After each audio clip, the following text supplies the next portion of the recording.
Hello everybody and welcome back to the space where we say, I can sleep.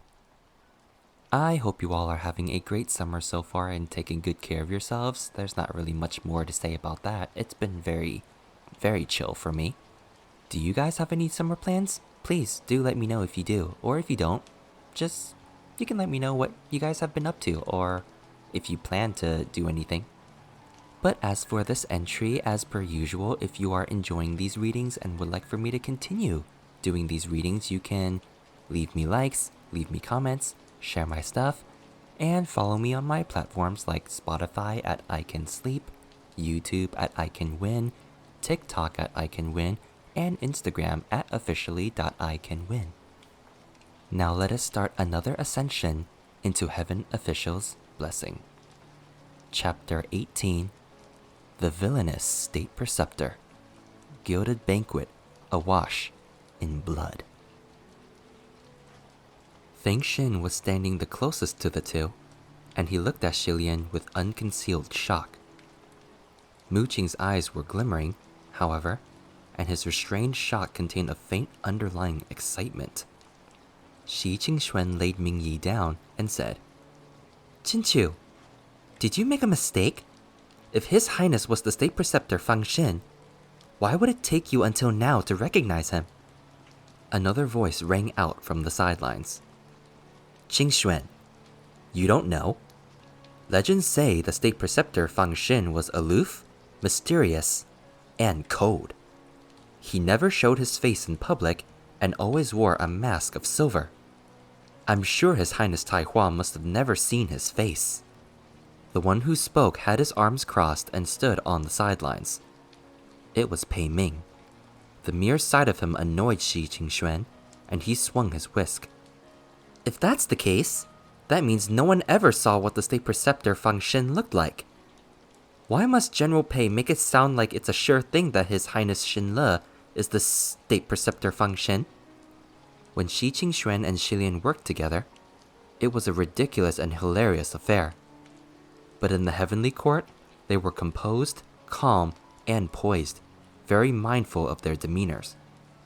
Just then, a snow-white figure appeared from the back hall. Upon his arrival, everyone settled down. The chattering officials quickly returned to their respective places and bowed. "My lord." Junwu motioned with one hand, and everyone straightened up once more. He walked willfully, and as he passed by Shilian, he tapped on his right shoulder. Fresh blood was still dripping down Shilian's sleeve, but with that tap, it ceased immediately. After briefly checking over Mingyi, Junwu stated, "It is nothing serious. Settle the Earthmaster first." Thus, 4 medical heavenly officials came over to gather Mingyi up and carry him away. Shi Qingxuan looked as if he wanted to follow, but seeing such tension in the Palace of Divine Might, he couldn't not worry and decided to stay after all. With hands clasped behind his back, Junwu returned to the throne before he spoke again. "So, tell me, what has happened now? Why is Tai Hua refusing to let Shenle go? And why is Shenle bowing his head?" Lang Qinchu took another glance at Shilian and saw that he was still silent. As they were surrounded by heavenly officials and there was no need to fear his escape, Lang Qinchu released his wrist and turned to Junwu with a bow. "My lord, many centuries ago, this man assumed the name of Feng Xin, slaughtered my blood clan, and brought ruin to my kingdom. I demand a duel and ask my lord to be our judge." Within the Palace of Divine Might, even those who had never heard the name Feng Xin hurried to research the name within the communication array. It was a good thing Ling Wen was present to answer everyone's query, as what was uncovered was truly an astonishing tale. The State Preceptor Feng Xin was both the savior and teacher of the Crown Prince of Yang'an, Lang Qinqiu. He was eventually named as one of the dual evil masters because of the infamous Gilded Banquet massacre of the Yang'an monarchy. "What's a gilded banquet?" Shi Qingxuan asked. Lord Windmaster, Ling Wen replied. This gilded banquet was a tradition taken from the nobility of Shenle. It was called as such because every wine cup, every utensil and piece of cutlery, and every other such serving tool was of the highest grade of gold, incomparably extravagant. At the very beginning, when the kingdom of Yang'an was established, they vowed to the world that they would put an end to the culture of excess from the old kingdom. They swore that they would never repeat the same mistakes, that they would focus solely on the people. And yet after only a few decades, the old ways were relearned, including that culture of excess. Ling Wen continued. On the night of the 17th birthday of the Crown Prince of Yang'an, the palace threw a gilded banquet in celebration. The state preceptor Fang Xin. It was at that feast, with a sword in hand, that he slaughtered every member of the royal family in attendance. The golden goblets toppled, and blood spilled like wine. Because of his late arrival to the feast, only the Crown Prince of Yang'an escaped death, but he too was almost killed. This coup was no doubt a huge blow to Yang'an. If it wasn't for Lang Qinqiu, whose arduous efforts won the people's hearts, the country would have certainly been plunged into chaos. It was with great difficulty that the upheaval was settled, and soon after, the Yang'an monarchy released a bounty for the capture of the fugitive murderer. When he was at last apprehended, Lang Qinqiu killed that evil cultivator, the state preceptor Fang Xin, with his own 2 hands. He then sealed the corpse within a triple-layered coffin before condemning it to rest deep within the earth. However, the roots of the monarchy had been gravely damaged. It saw an inevitable, gradual decline until it was at last replaced by the next dynasty. Lang Qinqiu's glare was locked firmly on Shilian. I never understood why you did what you did. You said it was because you couldn't stand seeing us on the throne. But I didn't believe it, and I never thought you wanted to overthrow the monarchy and take our place. But now I finally know why. The heavenly officials gasped, muttering to each other. It was revenge. Ain't that just it? The kingdom of Shenle had fallen, so he had to ruin Yang'an too. The Yang'an people killed his own royal parents, so he had to murder the royal parents of the crown prince of Yang'an. An eye for an eye. It's pure vengeance. But the ones who wiped out Shenle weren't from Lang Jinchu's generation. Such retribution was completely unreasonable. And here I thought the laughingstock of the 3 realms was just a fool. Turns out he's actually quite an aggressive character. Becoming a state preceptor in an enemy state as his cover, slaughtering the entire monarchy in one go. Incredible. Shilian could feel Junwu's eyes on him and closed his own. He heard Junwu say a moment later, Taihua, you firmly believe Shenle to be Fang Xin, but do you have proof? The state preceptor Fang Xin was the one who taught me swordsmanship. How could I not recognize him the moment he struck? Lang Qinqiu replied. The hushed whispers grew even more excited. Even if he needed to keep his cover intact, wasn't teaching the crown prince swordsmanship a little unnecessary? Since his 3rd ascension, we haven't seen him touch a sword even once. It's no wonder. He's afraid he'll blow his cover. Lang Qinqiu stated. I recently went to Ghost City and faced Crimson Rain's sought flower. As the crowd listened to him explain what transpired in Ghost City and about Huachang, many of the officials shuddered just hearing him mentioned. Lang Qinqiu continued his story. When I was 12, I was once kidnapped during an outing. The kidnappers dragged me into the streets, and when the guards caught up, there was a violent brawl. A street busker was dragged into the chaos, and bruised as he was, he broke up the fight with a mere tree branch. With it, he easily parried 2 swords and rescued me.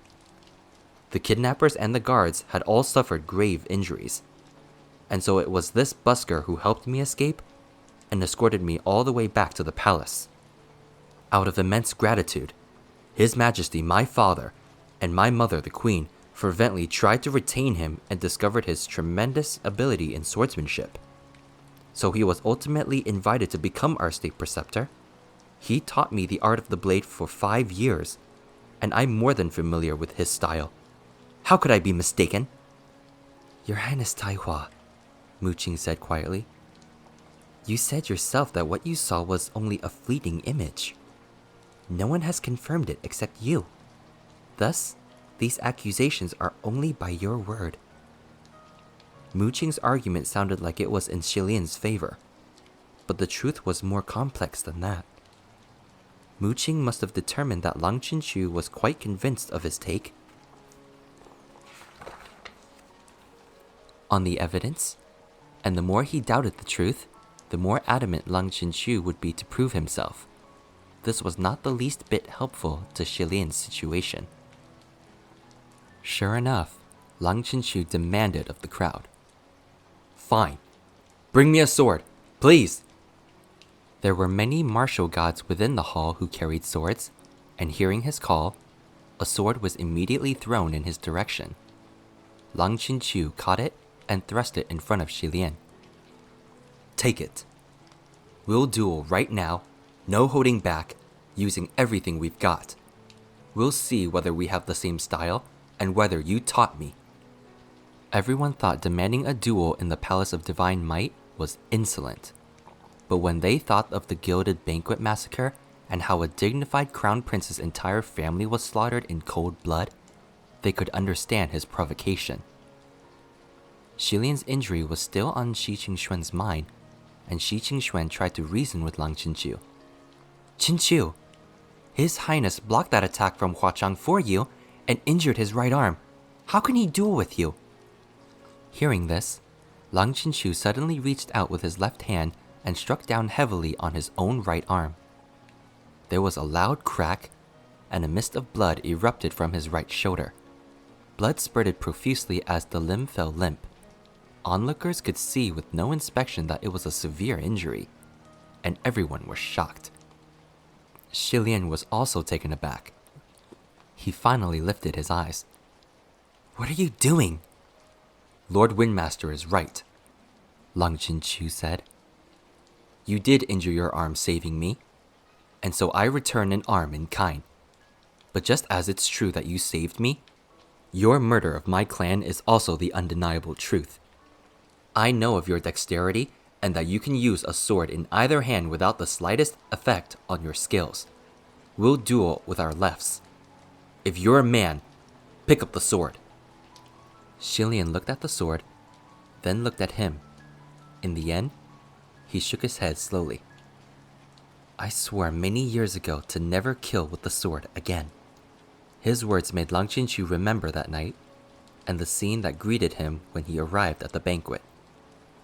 That black-robed man, his eyes frighteningly bloodshot, pulling a longsword from the dead body of his father with his left hand. The sound of it was like meat being butchered. Shi Qingxuan swung his whisk, and it wrapped around the sword to hold it in place. I think there must be some sort of misunderstanding here. If that state preceptor Fang Xin always wore a mask, then anyone could have pretended to be him to commit murder. What does my lord think? Everyone turned their gaze to the jaded throne.